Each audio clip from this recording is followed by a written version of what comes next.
in the 5th grade, my gait started to be off severely, that it would show, and I would be made fun of. And I remember the nurse had to come into my class and tell my whole class that I was physically challenged and I couldn't handle it, and I had to be out of the room when she was talking about it.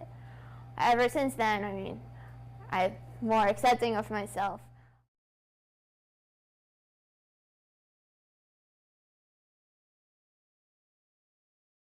You want her to read it out loud for you? It says, Brenda sits on a corner of Park Street and Main Street while David, her husband, is off convincing shopkeepers to let him wash windows for money.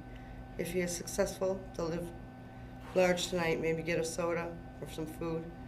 If not, they will bundle themselves in a stack of blankets they cram into the shopping carriage for safety, sleep in shifts behind a building, a church, or in a field. They'll stay there until there's another note left by an owner. I know you are here, now move along. Move along to where? Brenda and David have been living on the streets of Hartford for 3 years now.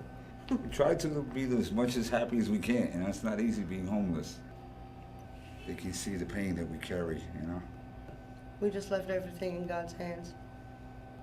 We do our best.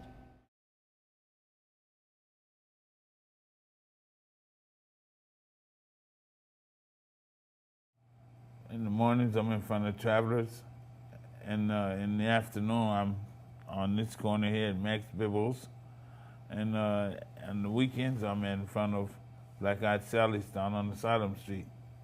And some days it's good, some days it's just getting by. For me, it's not about the money, it's just the response.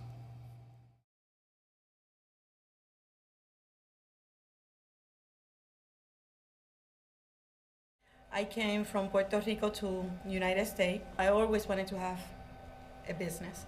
My husband and me, we started the business. We opened a small store here in Park Street. After a couple of years, I was a single mother, and I showed them that as a woman, you could do whatever you want to do. Whatever you do your best.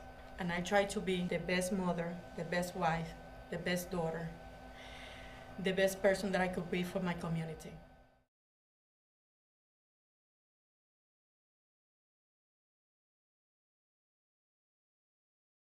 I know what the ground feels like.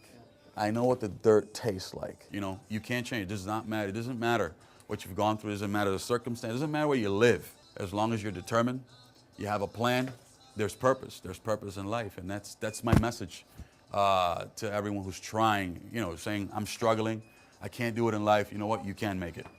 You can make it.